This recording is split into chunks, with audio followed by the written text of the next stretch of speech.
त्या पायात काटा कधी मोडूच दिला नाही, त्याची काय किंमत आहे.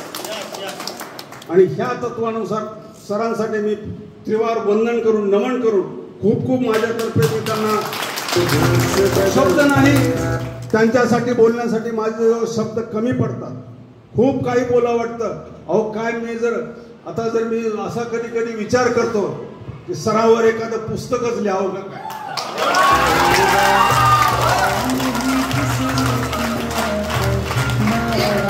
तुम्हा सर्वांची मदत घेऊन तुमच्या सर्वांकडून वेगवेगळे पॉइंट्स फोटो कलेक्ट करून शितावूनच भाताची परीक्षा असते.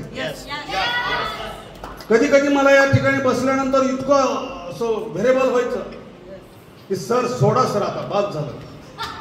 अहो सोडा सर तुम्ही. माझ्या घरचे मला म्हणायचे थांबा तुम्ही नका तक्त करू, लोक सगळे बसलेत, तुम्हाला नाही बसू वाटलं तुम्ही थोडं हवेत फिरा बाहेर. म्हणून मी म्हटलं याला भट्टी आहे, म्हणून मी म्हटलं याला भट्टी आहे. सरची त्यांना थकवा येत नाही का, आपण तर बसून श्रवण करतोय. आत्ताच लगेच त्यांनी पुढची सुपारी घेतल्यासारखं ठरवून टाकलं की पुढच्या 19 तारखेला अजून पुन्हा एकदा.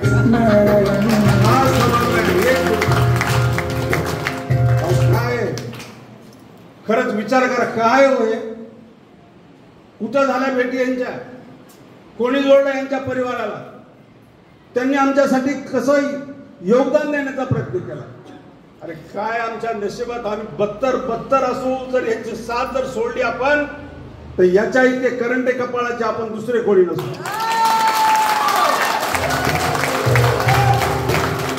कोणी डायमंड होईल नाही होईल, कोणी किती पैसे कमी होईल, काही करू द्या, नसू द्या असू द्या, काही असू द्या, पण जीवन कसं जगावं चालती बोलती भगवद्गीता आहे. भगवद्गीता आहे. खूप बस याच ठिकाणी थांबतो.